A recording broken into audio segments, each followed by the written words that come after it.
Thank you to our witnesses for joining us today.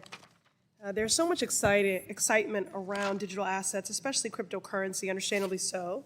Cryptocurrency is the new thing, it's shiny, it's flashy. People on the internet are always telling stories about how much money they're making on their investments in the latest coin. But the stories that stick with me the most are not on social media posts. They're the ones that I hear in community or that come to my office as casework, like the college student whose digital wallet was drained and they don't know who to turn to for help, or the elder who lost everything when responding to text messages from a number that was pretending to be their grandchild in order to set up a crypto access account.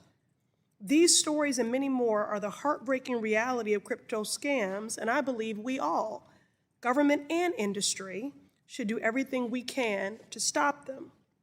Mr. Kim, you are the president and acting CEO of Crypto Council for Innovation. Do you think it is important for government to play a role in reducing scamming and fraudulent activity through cryptocurrency? Thank you very much for your question, Congresswoman. As a general matter, it's extremely important for any counter-illicit activity to be stopped, and CCI is committed to coming up with policy solutions.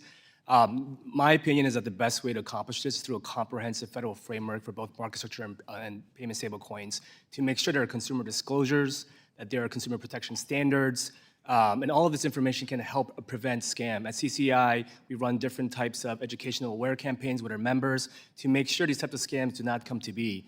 In the US, centralized exchanges, as my colleague to the right of me mentioned, they are subject to robust AML-CFT oversight, but no amount of counter-illicit activity is acceptable, and CCI is committed to working with you and your office to making sure that we promote awareness and education to best stop consumer scams. Thank you. My next question is for the entire panel of witnesses. So please raise your hand if you oppose crypto scams and support protecting consumers. Excellent. Let the record reflect that every single witness today raised their hand. I'm glad we can all agree on that, but it's not enough to simply talk about it. We need to be about it. And that's why I want to bring attention to the Consumer Financial Protection Bureau. This small but mighty government agency is one of the top watchdogs fighting hard for working class people and their bank accounts. And that's precisely the reason Elon Musk is trying to kill it.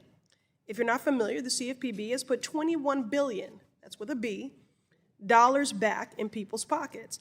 And when it comes to digital assets, CFPB collected data from consumers and found that 40% of crypto asset complaints were about fraud and scams.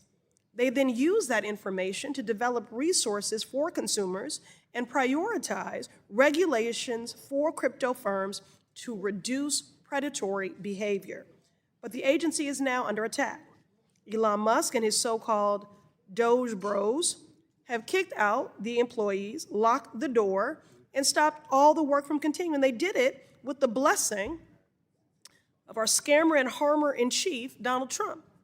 Earlier this year, Trump launched his own cryptocurrency meme coin. He promoted it on social media and people invested in it, but then it quickly lost value, roughly 40%, when Trump insiders pulled their money for a profit, resulting in working class people stuck with the losses. It was a scam.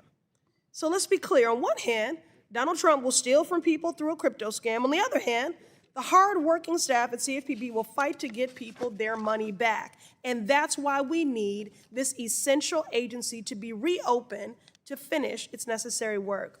Mr. Mossad, the Consumer Protection Financial Bureau, before it was attacked by Elon Musk and Doge, proposed that crypto payments are subject to the Electronic Fund Transfer Act. Why do you think that is important?